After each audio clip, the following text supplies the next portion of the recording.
오늘은 맥쿼리 인프라에 대해서 한번 말씀드려 보도록 할게요. 맥쿼리 인프라 제가 진짜 많이 말씀을 드렸는데, 쿨타임이 다시 도래한 것 같아요. 한동안 좀 안 다뤘었죠. 맥쿼리 인프라 저는 일단 결론부터 말씀드리면 저는 긍정적으로 생각을 하고 있습니다. 최근 들어서는 주가가 계속해서 떨어지고 있다가 그래도 다시금 이렇게 반등을 하고 있거든요. 고점 대비해서도 마이너스 11% 떨어진 상태이고 저점 대비해서도 플러스 11% 플러스인 상태입니다. 지금은 뭐 이평선을 뚫고 계속해서 뭐 추세적으로는 나쁘지 않은 모습을 보이고 있어요. 월봉을 보시면 맥쿼리 인프라는 2022년도 요때부터 금리가 오를 때부터 그때부터 좀 많이 떨어지기도 했죠. 왜냐하면 금리가 오르면 배당주에 대한 매력이 떨어지기도 합니다. 그래서 맥쿼리 인프라가 조금 별로 안 좋았었긴 했지만 그래도 최근 들어서는 금리 인하에 대한 움직임이 보이고 있어요. 그래서 오늘은 제가 맥쿼리 인프라를 투자하기 좋은 이유 딱 4가지에 대해서 한번 요약적으로 말씀드려 보도록 할게요. 일단 첫 번째는 최근 들어서 연금계좌 해외 주식 ETF에 대한 배당 이중과세에 대한 이야기가 나타나고 있습니다. 그러다 보니까 뭐 종토방에도 이런 이야기가 있더라고요. 연금 계좌에 미국 배당 이중과세해서 미국 배당 다우존스를 팔고 맥쿼리로 갈아타는 중이다 라고 얘기하고 있고 공감이 7개나 눌렸습니다. 그리고 최근 들어서 제 영상에도 과세 이연 혜택이 사라졌다. 그래서 타이거 미국 배당 다우존스 가져갈 필요가 없다. 좋아요 15개 달려있고 그리고 뭐 과세 이연 혜택이 있을 때나 뭐 좋지 지금은 미국 주투를 하자라는 이야기가 많습니다. 요것처럼 이게 해외 주식 ETF를 투자했을 때, 이때까지는 뭐 연금계좌 ISA나 IRP를 투자했을 때는 과세 이연 혜택이 있었죠. 근데 최근 들어서는 이게 사라지고 있고, 그리고 이게 또 만기가 됐을 때 또 과세가 있으면서 이 이중과세 이슈도 있습니다. 그러다 보니까 해외 ETF보다는 이제 차라리 직투를 하자, 미국 주식 직투를 하거나 아니면 연금계좌로 국내 ETF나 아니면 국내 리츠는 이중과세 이런 쪽으로는 좀 해당이 되지 않거든요. 그러다 보니까 뭐 맥쿼리로 갈아타고 있다라는 이야기가 많습니다. 요거 때문에 일단은 최근 들어서는 나쁘지 않은 모습을 보이고 있는 것 같다. 요게 어찌 보면 첫 번째 투자 포인트다라고 말씀을 드릴 수 있을 것 같아요. 그리고 최근 들어서는 기관들도 이렇게 매수를 굉장히 많이 하고 있습니다. 최근 6개월간 추세를 보면 원래 8월달 그리고 11월달 작년도쯤에는 계속해서 뭐 사기도 하고 팔기도 하고 이렇게 있었는데 근데 최근 들어서는 순매수하는 금액이 굉장히 커졌습니다. 그러면서 미국 배당 다우존스도 기관의 힘에 의해서 또 주가가 또 많이 오르기도 하고 있는 모습을 보이고 있죠. 그래서 이런 흐름이 최근 들어서는 해외 ETF 이중과세 논란 때문에 좀 맥쿼리 인프라에 대한 관심도가 좀 높아지고 있다라고도 보시면 좋을 것 같습니다. 그리고 두 번째는 금리가 최근 들어서는 고점을 친 것 같아요. 미국 10년 국채 금리인데 이게 최근 5년 동안이에요. 원래 금리가 쭉 올라가다가 원래 트럼프가 당선이 되고 난 다음부터 감세 이슈 그리고 관세 이슈 이런 것 때문에 금리가 더욱더 올라가지 않을까라고 생각을 했는데 근데 생각보다 트럼프가 좀 약한 모습을 보이고 있습니다. 관세를 많이 부과하겠다라고 했지만 중국 대해서는 지금까지 10% 추가 관세만 부과를 했고 멕시코랑 캐나다 대해서는 1개월 동안 관세 유예를 해주고 있죠. 그러다 보니까 트럼프의 관세 이슈가 어찌 보면 좀 협상용 도구가 아닌가라는 이야기가 있으면서 최근 들어서는 조금씩 고점을 치고 떨어지는 게 아니야 라는 그런 움직임이 보이고 있기도 합니다.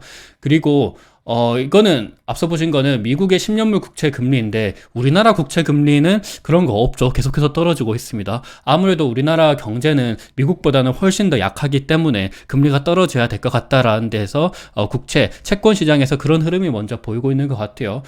당연히 한국 GDP 성장률이 떨어지다 보니까 금리도 떨어질 수밖에 없겠죠. 지금 당장 뭐 다들 경제 상황이 힘들고 뭐 자영업자들 완전히 힘들고 요런데 금리를 떨어뜨려야 된다라는 이야기가 많은 만큼 금리가 떨어지면 배당주에 대한 그런 좀 호재적인 이야기도 많이 나올 수 있다라는 점도 한번 살펴보시면 좋을 것 같습니다. 그리고 세 번째로는 맥쿼리 인프라는 안정적인 현금 흐름을 창출할 수 있기 때문에 포트폴리오 구성에 굉장히 좋습니다. 지난 1년간 나스닥은 거의 한 25%나 올랐어요. 그러다 보니까 올해 들어서는 나스닥이 글로벌 증시 중에서 거의 가장 못 오르고 있는 지수 중에 하나예요. 그런 것들을 봤을 때 오로지 나스닥만 투자했을 때는 뭐 물론 좋기는 하지만 올해 들어서는 뭐 유로스톡스나 아니면 항생지수 이런 쪽을 보면 굉장히 많이 올랐거든요. 그래서 포트폴리오에 대한 중요성을 제가 또 말씀드릴 수가 있는데 근데 포트폴리오라고 하면 안정적인 현금 창출, 안정적인 배당 수익원 요런 쪽도 어느 정도 좀 가져가면 좋습니다. 그런 점에 있어서 메콜인프라는 올해 예상되는 배당 수익률이 한 6.5% 이상이 되거든요. 그런 것들을 봤을 때는 어느 정도 포트폴리오적으로 10%, 20% 정도 들어가는 거는 나쁘지 않다라고 생각을 하고 있습니다.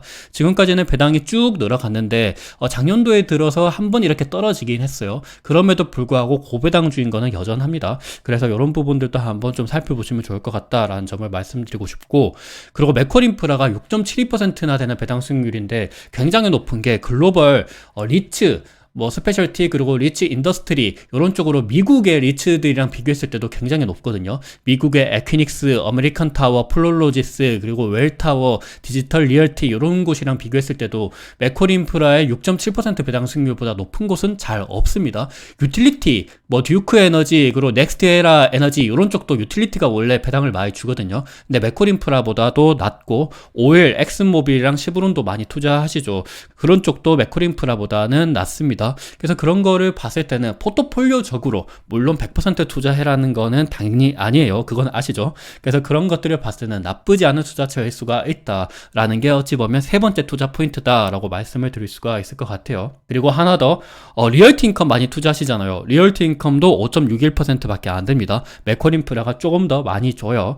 그리고 네 번째 투자 포인트. 네 번째 투자 포인트는 메콜인프라는 당연히 이름에서 아실 수 있듯이 인프라입니다. 인프라 펀드인데 경기 둔화에 대해서 안정적이다라는 장점이 있습니다. 최근에 월마트 실적이 발표가 됐습니다. 이때까지 실적은 좋았지만 최근 실적은 굉장히 좀 안 좋았어요. 그래서 월마트가 갑자기 주가가 3-4% 떨어지는 모습을 보였는데 월마트가 어찌 보면 사람들 이쪽에서 소비를 많이 하잖아요. 그래서 미국 소비의 풍향계라는 이야기가 많습니다. 근데 소비 둔화가 빨라지고 있다라는 것이 어찌 보면 월마트 실적에서 먼저 좀 추정을 할 수가 있겠죠. 물론 전체적인 소비 둔화는 조금 더 봐야 되긴 하겠지만 그래도 최근에 발표되는 소매 판매 데이터를 보시면 원래 예측치 대비해서 작년 11월까지는 계속해서 좋게 나왔거든요. 근데 작년 12월부터 조금 예측치 대비해서 떨어지고 나오고 있고, 그리고 더군다나 올해 1월에는 훨씬 더 많이 떨어지는 모습을 보였습니다. 예측치는 전월 대비해서 마이너스 0.2%였는데 이번에는 요거 대비해서 거의 한 4배가량 안 좋게 나왔습니다. 그래서 이런 것들을 봤을 때 소비가 둔화가 된다라 그러면 어찌 보면 경기 둔화에 대해서 안정적인 방어적인 인프라 펀드인 메콜인프라가 좀 좋을 수도 있겠다라는 생각을 해볼 수밖에 없을 것 같아요. 그리고 이거는 미국의 소매 판매인데 우리나라 소매 판매는 진작에 안 좋아요. 그래서 그런 거를 보면 우리나라에서 사업을 하는 한국 메커리 인프라 펀드잖아요, 지금은. 물론 메커리 그룹이 호주 그룹인데 지금 상장되어 있는 인프라 펀드 메커리 인프라는 우리나라에서 사업을 하는 그쪽 인프라 펀드입니다. 그러다 보니까 한국 소매 판매랑 비교를 해볼 수밖에 없는데 한국 소매 판매는 안 좋아진 지 오래됐어요. 이것도 보면 전년 동기 대비니까 2022년도부터 마이너스니까 이게 계속 복리로 쌓이는 거잖아요. 지금 소비가 너무 안 좋습니다. 그러다 보니까 금리도 떨어지는 거고 소매 판매도 안 좋은 거고, 그러면 상대적으로 안정적인 배당주인 메커리 인프라에 대한 투자 포인트도 좀 살아날 수도 있다라는 생각을 할 수가 있을 것 같아요. 여기까지 4가지 투자 포인트를 보셨는데 번외적으로 제가 말씀드리고 싶은 거는 메콜인프라를 투자하시는 분들은 주식수가 왜 이렇게 늘어나냐, 유상증자가 왜 이렇게 계속해서 잦냐라는 이야기를 하시는데 사실 이거는 미국의 리츠들도 마찬가지예요. 프롤로지스 주식수가 2010년도부터 해서 꾸준히 늘어나고 있습니다. 전년 동기 대비해서 과거에 많을 때는 50%씩 늘어나고 100% 넘게씩 늘어날 때도 많았어요.